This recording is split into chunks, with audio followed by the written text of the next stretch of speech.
Ассаламу алейкум. Это информационная программа «Неделя» и я ее ведущий Ислам Ершов. Вот о чем мы расскажем вам в ближайшие полчаса. Владимир Путин объявил благодарность главе Чеченской Республики за вклад в реализацию стратегии развития строительной отрасли и жилищно-коммунального хозяйства страны. Рамзану Хаджи Кадырову благодарность передал полпред президента ВСКФО Юрий Чайка. Все задачи будут выполнены на 100%. Рамзан Хаджи Кадыров провел совещание по вопросам специальной военной операции с силовым блоком Чеченской Республики. С начала специальной военной операции с нашей территории в зону проведения СВО направлено более 29 тысяч человек, бойцов. Чеченская Республика – пример межнациональной дружбы и единства. Об этом заявили эксперты в ходе семинара в Грозном. Он собрал ведущих специалистов в области национальной политики. Чеченская Республика имеет очень хорошие традиции совместного проживания различных народов, взаимопомощи. Президент России объявил главе Чеченской Республики благодарность за вклад в реализацию стратегии развития строительной отрасли и жилищно-коммунального хозяйства страны. Передать благодарственное письмо от Владимира Путина прибыл полпред президента Российской Федерации ВСКФО Юрий Чайка. Рамзан Хаджи Кадыров выразил признательность главе государства за высокую оценку. Уважаемый Рамзан Ахматович, благодарю вас за вклад в реализацию стратегии развития строительной отрасли и жилищно-коммунального хозяйства Российской Федерации. Президент Российской Федерации Владимир Путин. Также Юрий Чайка поздравил президента регионального общественного фонда имени Героя России Ахмата Хаджи Кадырова Аймани Несиевну с днем ее рождения, а также вручением высокой награды Ордена Почета.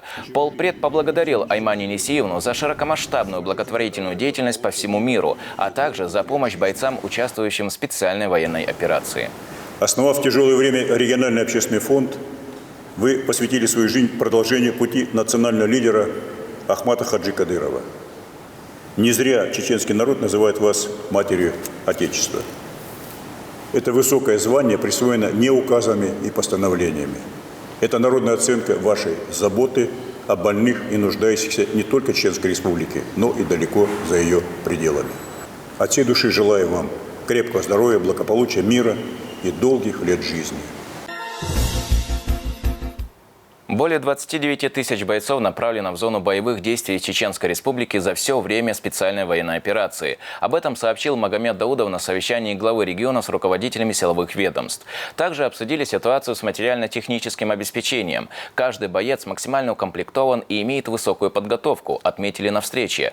Более подробная информация в следующем сюжете. На совещании с силовиками в первую очередь затронули тему материально-технического оснащения чеченских подразделений. Бойцы не испытывают нужды в снаряжении и нет нехватки тяжелого транспорта на поле боя. Подробный отчет предоставил первый заместитель командующего Северокавказским округом войск Национальной гвардии России Алибек Делимханов.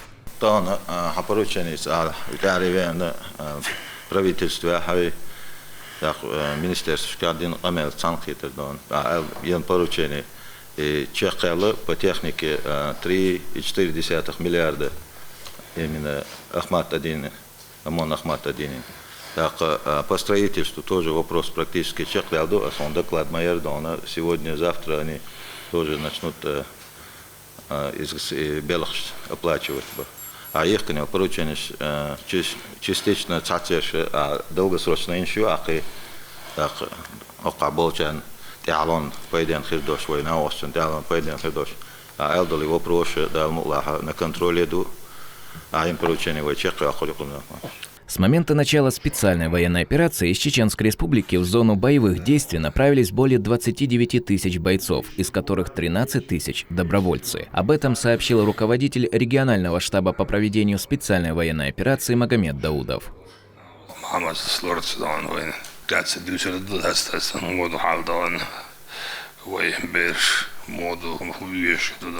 Уважаемый Рамзан Ахматович, с начала специальной военной операции с нашей территории в зону проведения СВО направлено более 29 тысяч человек, бойцов, в том числе более 13 тысяч добровольцев, которые прошли эффективную военную подготовку на базе Российского университета спецназа в городе Гудермес.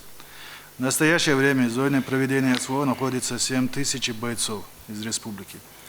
На высоком уровне налажено обеспечение бойцов военной техникой, предметами связи, обмундированием, амуницией, продовольствием и всем необходимым для решения боевых задач. Постоянную помощь предоставляет региональный общественный фонд имени Героя России Ахмата Хаджи Кадырова. Благотворительная организация закупает всю необходимую технику, а также оказывает продовольственную поддержку мирному населению. Региональным общественным фондом имени первого президента Чеченской Республики Героя России Ахмата Хаджи Кадырова на нужды спецоперации закуплено и направлено 1017 единиц спецавтотранспорта, в том числе 149 бронированных спецмашин, 1168 квадрокоптеров, 344 прибора ночного видения, 350 тепловизоров, 145 антидронов, 28 526 средства связи, более 50 тысяч полной военной экипировки. Итого текущие расходы на сегодняшний день составляют 12 миллиардов 860 миллионов рублей. Жителям освобожденных территорий регулярно поставляются продукты питания, медикаменты, одежда, техника и оборудование. Так, с начала СВО передано более 23 тысяч тонн гуманитарного груза, в том числе машины скорой помощи, медицинское оборудование, медикаменты, продукты питания, строительные материалы и предметы первой необходимости. Каждый командир спецподразделения в случае необходимости может обратиться к руководству региона. Будет предоставлена любая помощь, сообщает Рамзан Хаджи Кадыров.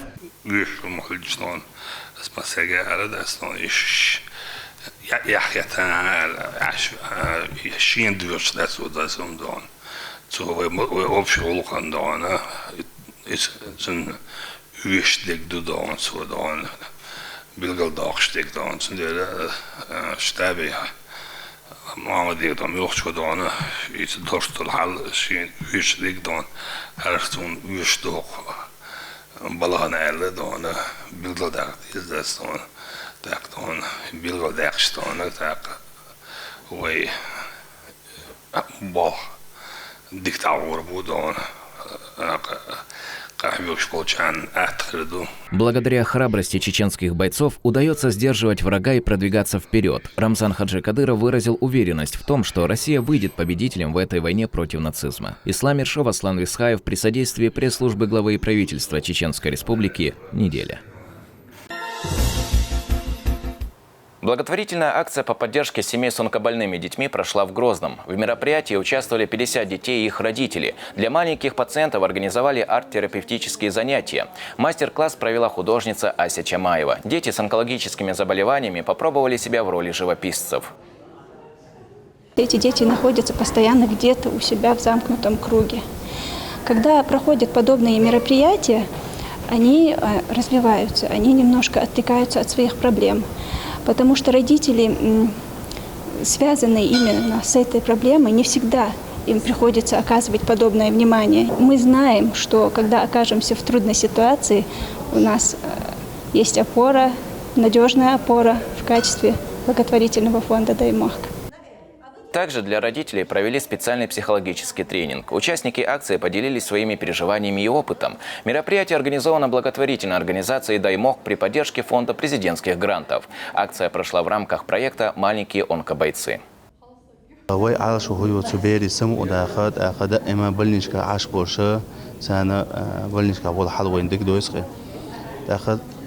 تان خلال سونا رديترشنا اشتات پسیخولوژی و بیش بیلخش دو أخذ إخواتنا عشبال رديترشنا أوليات دو إسندلهم ويا إسبيرنا ملغنس ليشيني أبيراتي هم نقدر سونا خا دخابات دما رديترشن إبغت بيز الخيط خصون يرسن ومربريات الشوين ضيعها بديش خلشج أو أدخله مو خير داسر وين مخ داسر وين يرسم بولني حاجتين هوني استعداخ عن ألا وين هني ضعواتين خلش ده كان زبيخن بولتين.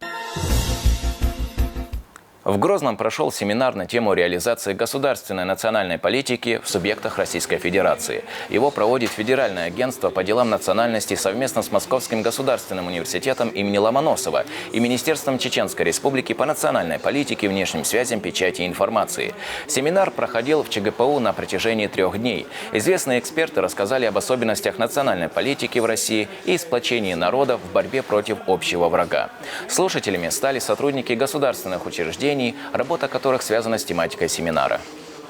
Не случайно, что этот обучающий семинар впервые 6 лет назад проводился в Чеченской Республике, и сейчас, когда вот уже новый этап возник, он тоже здесь проводится, потому что Чеченская Республика имеет очень хорошие традиции совместного проживания различных народов, взаимопомощи, взаимодействия власти, институтов гражданского общества и муниципальной власти, региональной власти, что здесь очень хорошее, принято еще несколько лет назад, еще одна из первых в России программ воспитания патриотизма молодежи. Очень серьезная работа проводится и сейчас в рамках СВО, что помогает и повышает авторитет республики в стране.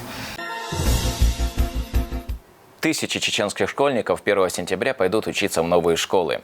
Строительство ведется сразу в нескольких районах республики и ее столицы. В регионе активно реализуется нацпроект образования, благодаря которому в этом году удалось ликвидировать трехсменное обучение в стране.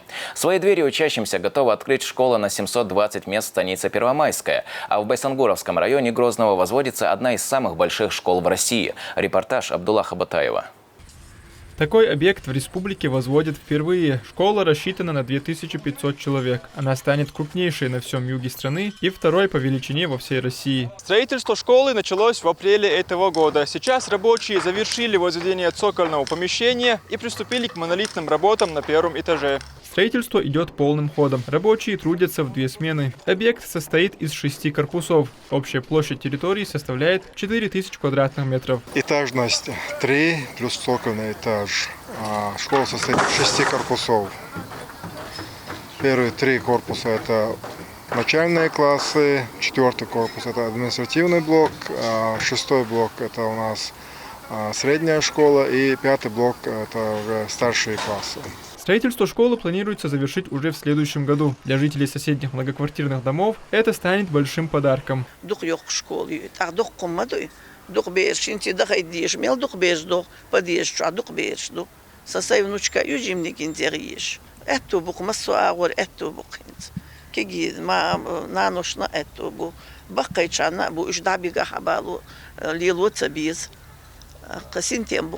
Асхаб и Раджаб с интересом наблюдают за развернувшейся стройкой. Ребята живут по соседству с будущей школой и, конечно, планируют в ней учиться.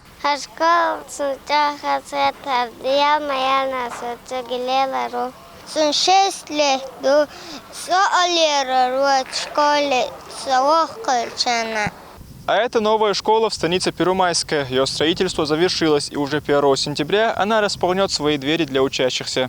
Остались лишь небольшие штрихи – собрать материал и завершить монтаж коммуникаций. Школа рассчитана на 720 посадочных мест. Здесь 37 учебных кабинетов, 2 спортзала, актовый зал и столовая на 300 человек. В данной школе созданы все условия для учебы. Все корпуса, спортзал, актовый зал, столовая, не выходя из школы, можно перейти по переходам, внутренним переходам. На данный момент в Грозном строится 5 образовательных объектов. Это 4 школы и 1 дополнительный корпус. Из них 3 объекта запланировано открытие уже до начала следующего учебного года. Это школа на 720 мест в Исаитовском районе, дополнительный корпус в 60-й школе и школа на 220 мест в Ахматовском районе. Открытие новых объектов будет способствовать разгрузке ближайших школ и позволит значительно улучшить условия обучения учащихся, что положительно повлияет на результаты образования. Всего же в республике строится 35 школ, в 76 идет ремонт. В этом году в 1 класс пойдут около 30 тысяч детей. Многие начнут учебный год в совершенно новых современных условиях. Абдулла Батаев, Имам Юсупов, Аслан Исхаев. Неделя. На этом у меня все. Увидимся ровно через неделю. До встречи.